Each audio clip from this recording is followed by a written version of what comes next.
क्यों माता काली ने भगवान शिव के ऊपर अपना ही पैर रख दिया? जानबूझ के रख दिया या फिर गलती से रख दिया? तो आइए इसकी असली कहानी बताता हूँ। प्राचीन काल में राक्षस रक्त बीज नाम का एक राक्षस था। उसको एक विशेष वरदान प्राप्त था। जब उसकी रक्त की बूंद गिरती तो उसके जैसा ही एक नया रक्त बीज जन्म ले लेता था। जब नए रक्त बीज का रक्त गिरता तो उसके भी और नए रक्त बीज जन्म ले लेते थे। ऐसे करके करके हजारों नहीं बल्कि सैकड़ों रक्त बीज हो चुके थे। अब उस राक्षस ने पृथ्वी पर इंसानों को ही नहीं बल्कि देवताओं को भी त्रस्त करके रखा था। अब उसे मारना बहुत ही कठिन हो गया था। तभी माँ दुर्गा ने अपने भयंकर क्रोध से एक शक्ति यानी कि माँ काली का जन्म लिया। जैसे ही माँ काली ने युद्ध शुरू किया तो वही हुआ जिसका सभी देवताओं को डर था और सैकड़ों नए रक्त बीज उत्पन्न हो गए। ये देखकर माँ काली का जो क्रोध था उससे 100 गुना ज्यादा बढ़ गया। अब माँ ने जैसे ही उस राक्षस पर त्रिशूल चलाया तो उसका सिर धड़ से अलग हो गया। तुरंत माँ ने अपनी जीभ को बहुत लंबा किया और रक्त बीज के रक्त को गिरने से पहले ही पी लिया। फिर ऐसे ही सभी रक्त बीज का वध करके उनका रक्त पी कर उनका क्रोध अब 100 गुना से 200 गुना बढ़ गया था। धरती कांपने लगी थी,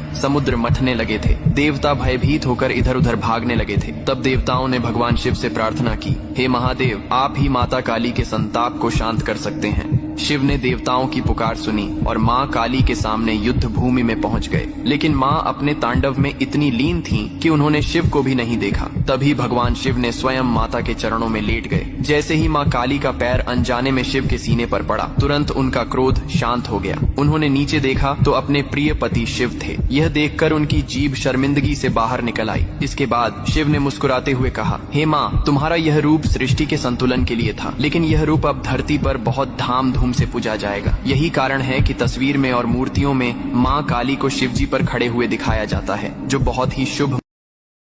डाउनलोड शेयर चैट।